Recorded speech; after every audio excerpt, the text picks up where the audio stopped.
got the stand. I was like, oh. Is that There's right mics then? there as Why well. is that? So, because there's normally people on stand within a fixed position, and then they make sure to stand on this and don't stand on that. Whereas if it's handheld, they need to be stood. Right. Yeah. And then usually on a handheld, they only go like that, so you get like one shot.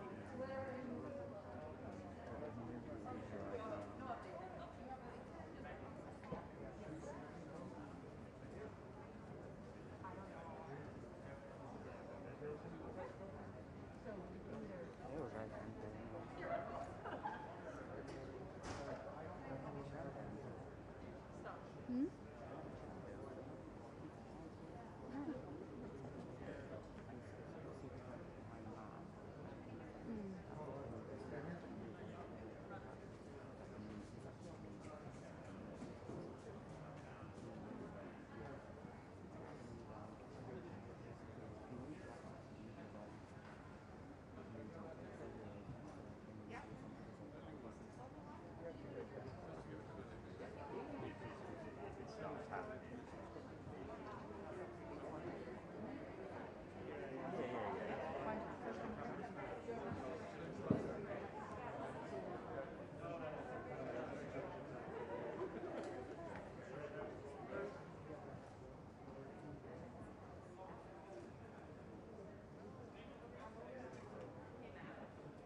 Cut out, go again.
Yes. Sick.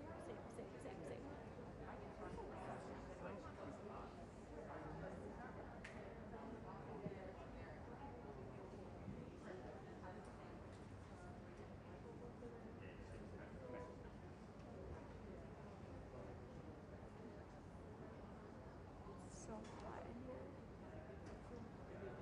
Who's this? Yes.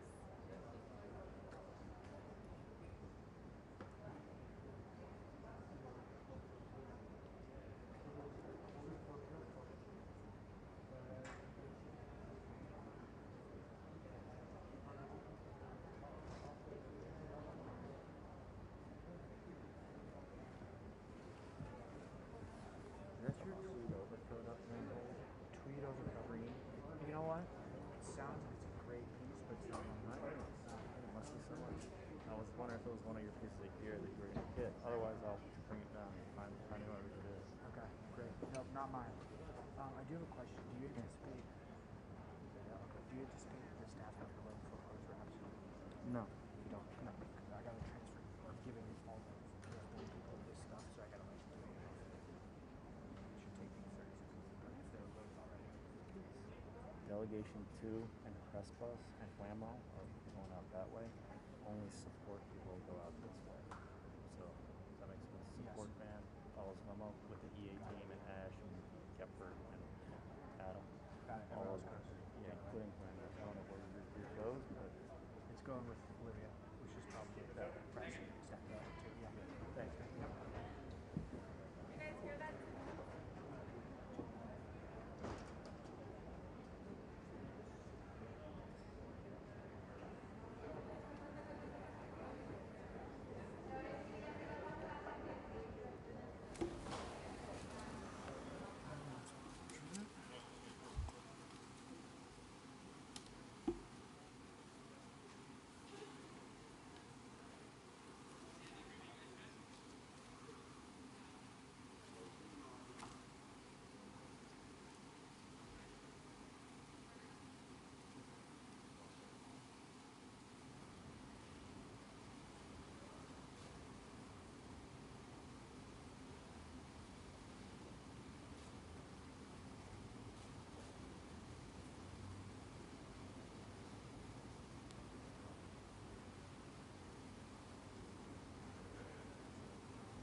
Good evening, everyone.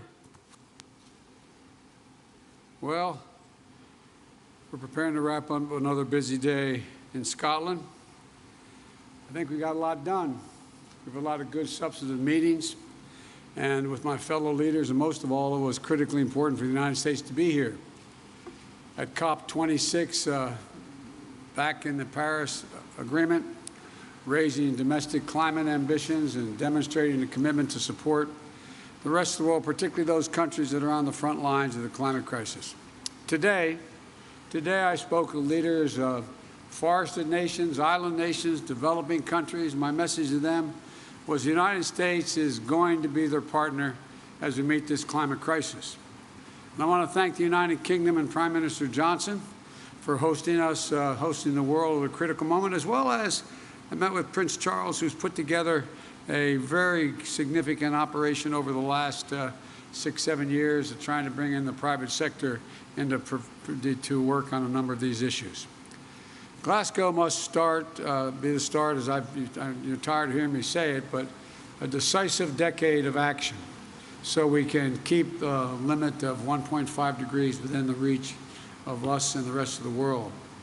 We have to keep accelerating our progress. Today's agreement by more than 100 countries, representing 85% of the world's forests, to halt and reverse deforestation by 2030, is a great example of the kind of ambition we need, and the United States is proud to have initiated and supported it.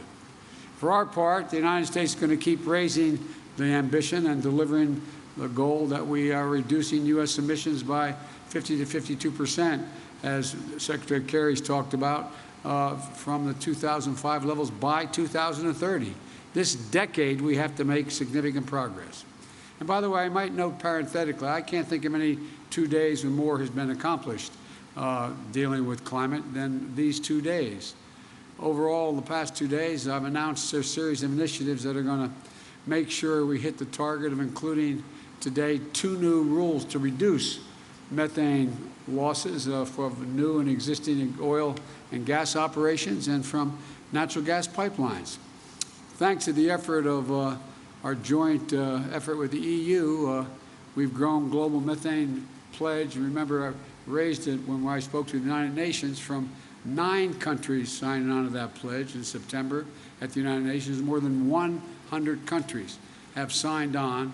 It's about half the world's methane emissions, 70% of the world's global GDP.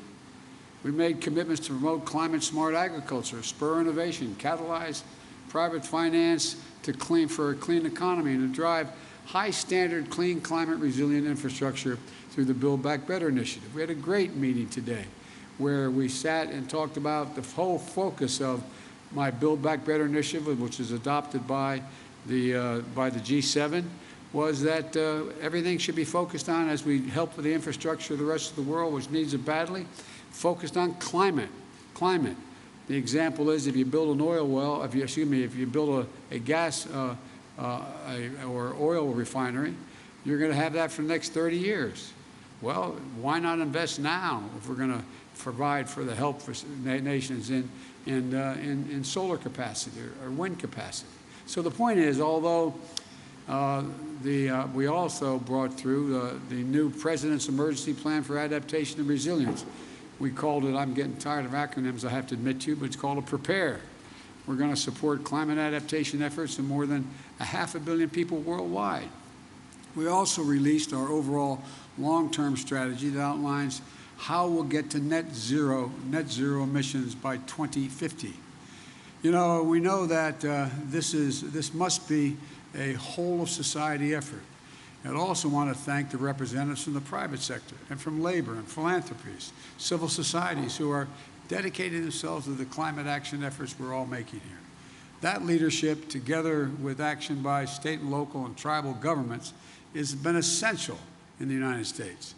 That's why, despite the previous administration's pulling us out of the Paris Agreement and refusing even to acknowledge there was a climate crisis, we still brought down emissions during that period.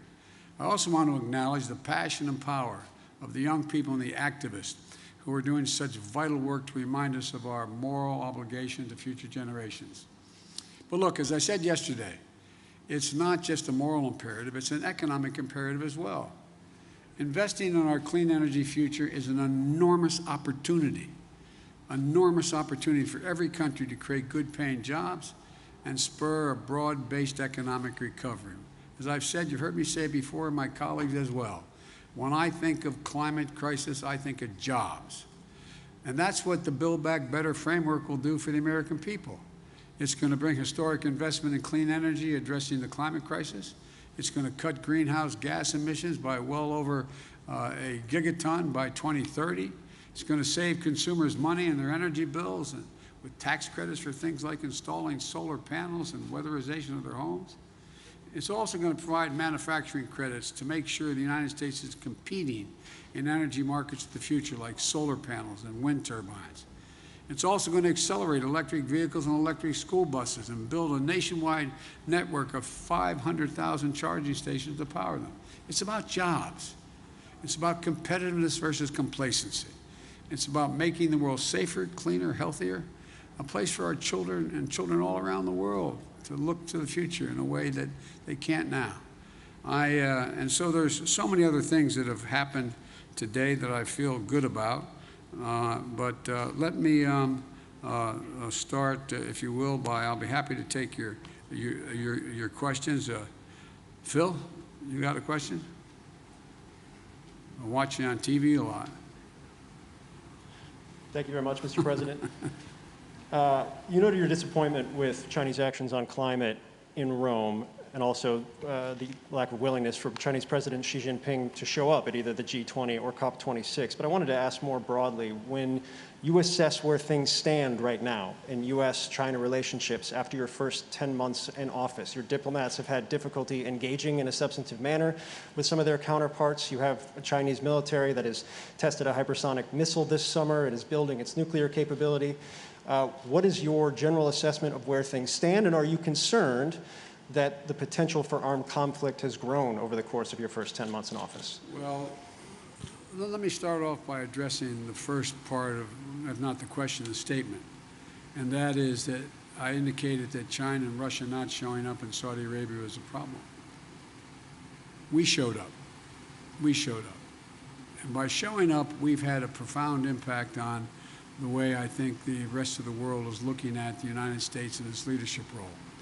I think it's been a big mistake, quite frankly, for China, with respect to China not showing up. The rest of the world is going to look to China and say, what value added are they providing? And they've lost an ability to influence people around the world and all the people here at COP. the same way I would argue with regard to Russia. With regard to the more profound question about, am I worried about an armed conflict or some that accidentally occurring with China? No, I'm not, but I have had, as I've said before, and I think we've talked about this, Phil, but I may be mistaken, I think, as I've said, I look at China, and I've had hours of conversations with Xi Jinping, both in person when I was vice president and since I've been president, at least 5 or 6 hours worth of conversations on the telephone. And I'm going to be having a virtual summit with him. I've made it clear, this is competition. It does not have to be conflict. There is no reason there need be conflict. But I've also indicated to him, and I'm not reluctant to say it publicly, that we expect him to play by the rules of the road. We're not going to change our attitude toward Constitution, international airspace, international sea lanes, et cetera.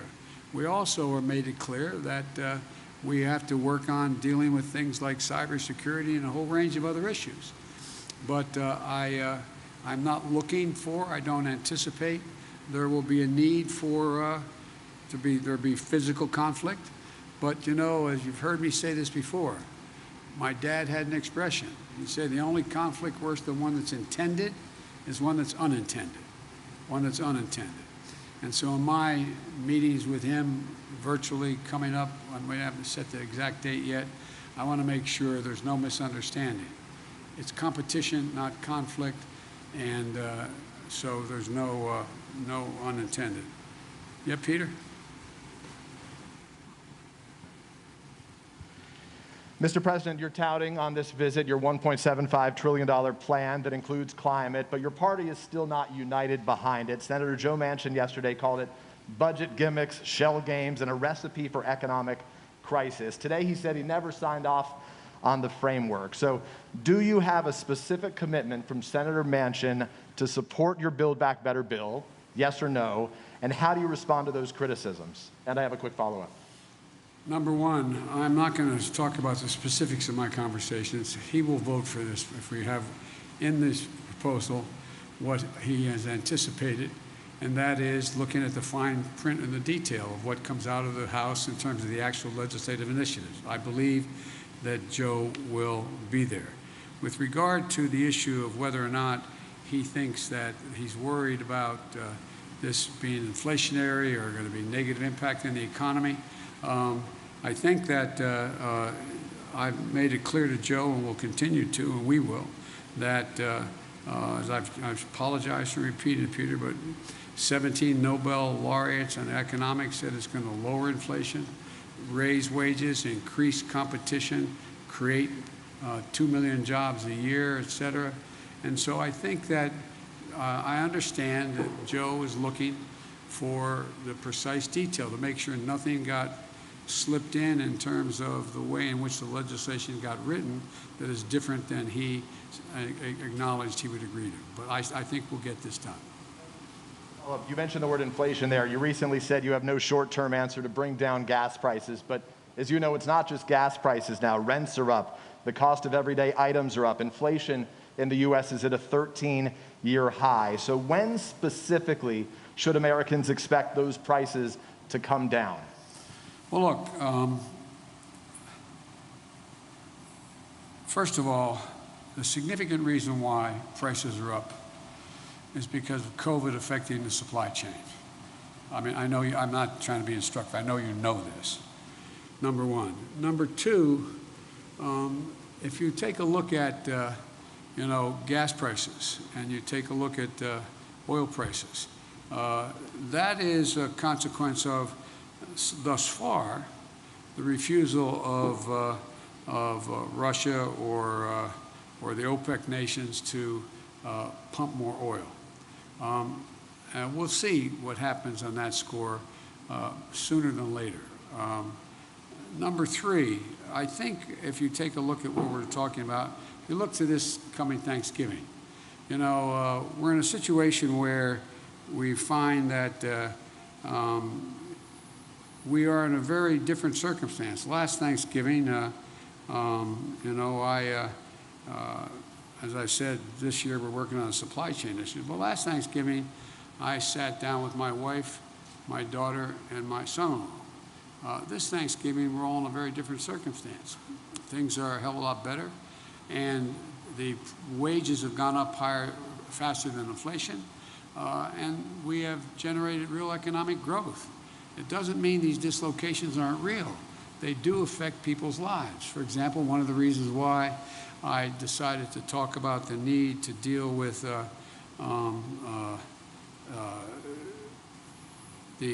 operation and the gouging that occurs in some of the pricing of beef and chicken and other things is that that's why I think that's why I indicated to you we're going to look at whether or not there's a violation of antitrust laws and what they're doing. So there's a lot to look at, but the bottom line is that I think and anyone who would prefer, as bad as things are in terms of prices hurting families now, trade this Thanksgiving for last Thanksgiving. Jen Epstein, Wall Street Journal. Excuse me. I beg your pardon. Bloomberg. I hope I got it. I got it. Thank you. Especially since my granddaughter works for you guys in a different circumstance. So I got it. I'm in trouble. Well, I'm going to ask a very Bloomberg question to begin, which is, have you decided who you will nominate to chair the Federal Reserve Board? And if not, can you speak a little bit about what you're thinking about as you consider your choice for Fed chair and the other seats that are open? This is the latest that a president has gone without nominating somebody the year before a nominee needs to be selected. And are you concerned about potentially having a short timeline, especially if you're not going to re-nominate Jay Powell? No, no, and no. No, I'm not going to discuss it with you because that's in train now. We'll be making those announcements fairly quickly. It's been in train for some time, number one.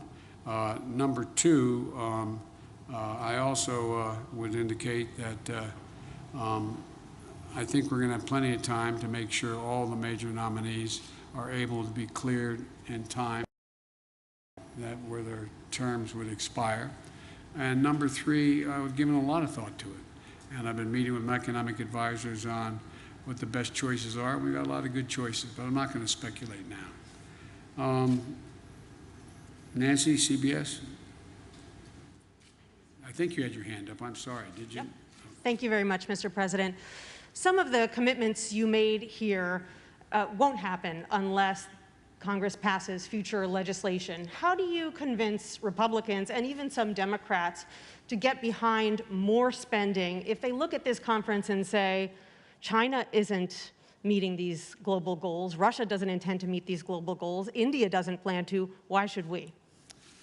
Because we want to be able to breathe and we want to be able to lead the world. Look, I mean it sincerely. I think, presumptuous of me to say, talk for another leader, but the fact that China, trying to assert, understandably, a new role in the world as a world leader, not showing up, come on. The single most important thing that's gotten the attention of the world is climate. Everywhere. From Iceland to Australia to, it just is a gigantic issue. And they've walked away. How do you do that and claim to be able to have any leadership mantle? The same with Putin and Russia. His tundra is burning. He's in a literally the tundra is burning. He has serious, serious climate problems. And he is mum on the willingness to do anything.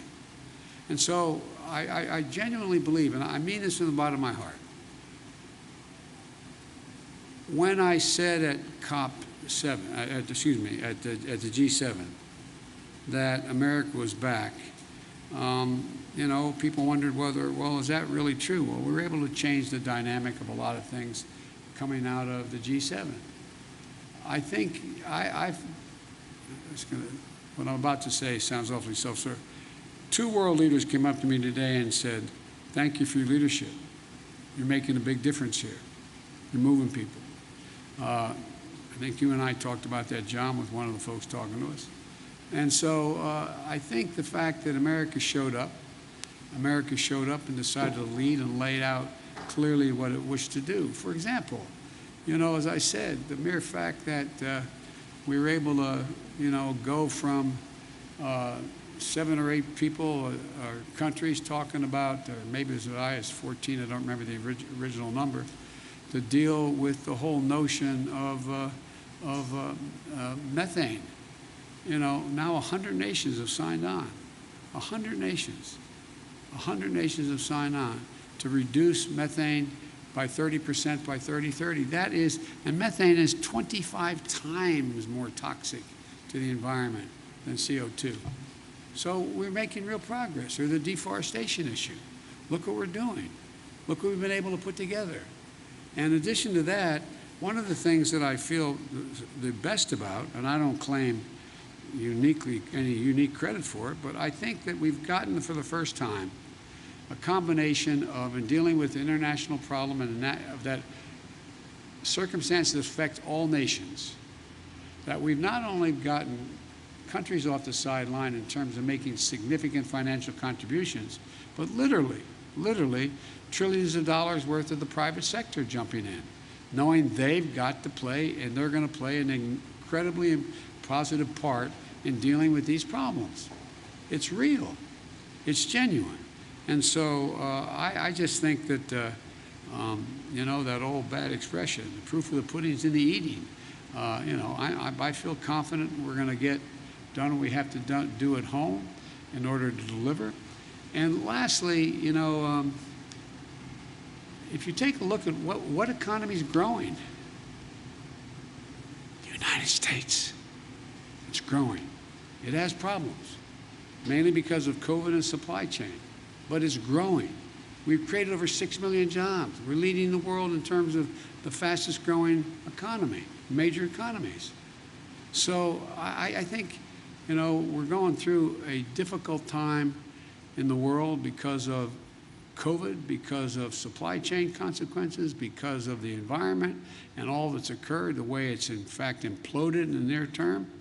But as I said to you earlier, and I really mean it, I think it presents a gigantic opportunity, an opportunity to, in a sense, press the restart button and move in a direction that I think the vast majority of countries, and look, I'm sure you interview other world leaders that are here, the vast majority think this is an opportunity. They're not quite sure exactly what to do, exactly how to do it. Not that I have all the answers, I'm not implying that, but they know that. They know that growth rests in dealing with the economy in a way that affects the whole notion of what we're going to do about climate change. And it's a gigantic opportunity. Okay, I called on the Wall Street Journal, Catherine. I got the wrong one. Sorry. Let's try the real Wall Street Journal. Thank you very much. We are the real Wall Street Journal. Mr. President, you tweeted earlier asking Virginia and New Jersey residents to vote. Democrat Terry McAuliffe is struggling in a state that you won by 10 points.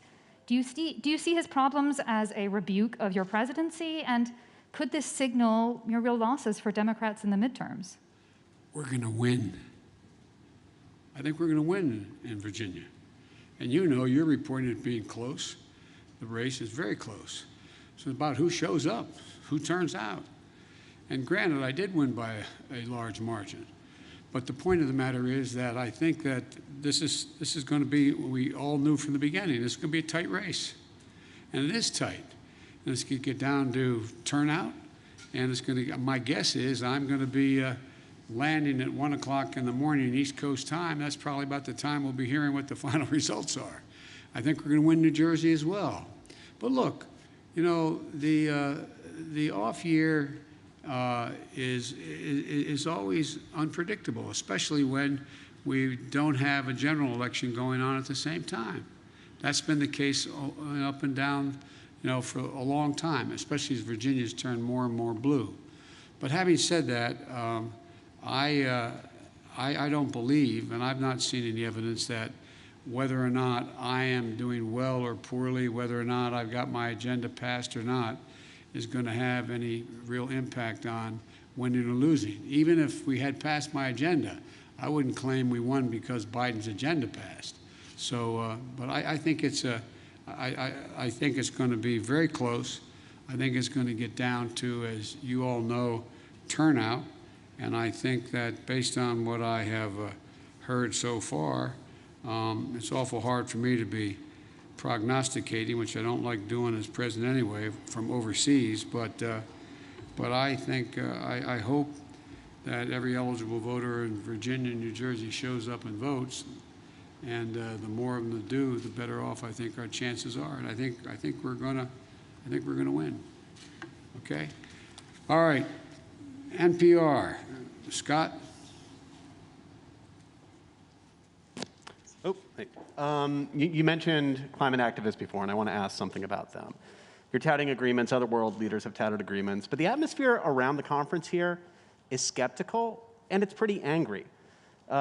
Climate activists feel like decades and decades of COPs have led to broken promises, and they feel like even if all of these goals are reached that you're talking about the last few days, it's just not enough right now. And I'm wondering what you would say to the people outside who are really angry at this conference, especially at this moment where Joe Manchin has expressed, has created more doubt that your climate legislation will pass, and you've got a very conservative Supreme Court about to take a look at whether your EPA can regulate greenhouse gas emissions. What's your message to people outside who just worry this all isn't enough right now, given the crisis? Well, first of all, I think anyone who is focused on the environment should be worried. We've got a lot more to do beyond what we've done. We've done more than we've ever done, though. That's the point. And more has to be done. And I didn't have a single member of this conference come up to me and say, are you going to pass what you have, and what do you think how's that going to affect, and what are you going to do? What they're looking at is what, in fact, has happened in terms of everything from dealing with deforestation to what we're going to do on Build Back Better and how we've been able to focus now. I mean, when's the last time you heard world leaders sit down together and agree that what they're going to do is when they deal with the needs of the infrastructure of other countries, that they're going to focus first and foremost on whether or not what the climate impact is on that. So I think, look, this is there's a reason for people to be worried. I'm worried. I'm worried if we don't continue to move forward and make the kind of progress we're now making, that it's going to, I mean, we throw into jeopardy the prospect that we're going to be able to keep the temperature from rising above 1.5 degrees Celsius. But I'm optimistic because I think there's how can I say it? I guess maybe the best way to say it to you, Scott, is what I feel is that the populations of each of our countries have a different perspective than they did at COP25. I think there is, I mean, not because of necessarily any of the leaders of any of our countries, including mine, that all of a sudden people are seeing these things happening they never thought would happen. They're seeing people drown in their basements in Queens, New York because of flooding and rain. They're seeing that, more territory burned down in the United States just since the first of the year than it makes up the entire land mass of the state of New Jersey. They've seen hurricane with top winds of 178 miles an hour. I mean, so they're looking at these things. They're seeing the water's warming. They're seeing a whole range of things occurring around the world that haven't happened. And it's sort of like, whoa, because I don't get what I used to get when I started there's no reason why anyone would remember this. But back when a fine Republican, a guy named Dick Lugar, was from the state of Indiana, and he and I were either the chairman or ranking members of the Foreign Relations Committee. This is over 20 years ago. We ended up proposing, and it worked, but it got no enthusiasm, a thing for debt for nature swaps. People looked at us like, what in the hell are you doing? Why are you forgiving the debt so Brazil won't, burn down more of their forest? Or why are you doing that so they will do? Now, everybody goes, whoa, what else can you do? What else can you do? So I think there's a whole different attitude that's out there. And I think this is being led, and I'm not being solicitous here, I think this is being led by, my granddaughters and their friends, that generation. I think they're out there going, whoa, and they're having a profound impact. Having a profound impact on their parents and their grandparents about what's happening. And then all these climactic and climactic things have happened that people are now paying attention like they never did before.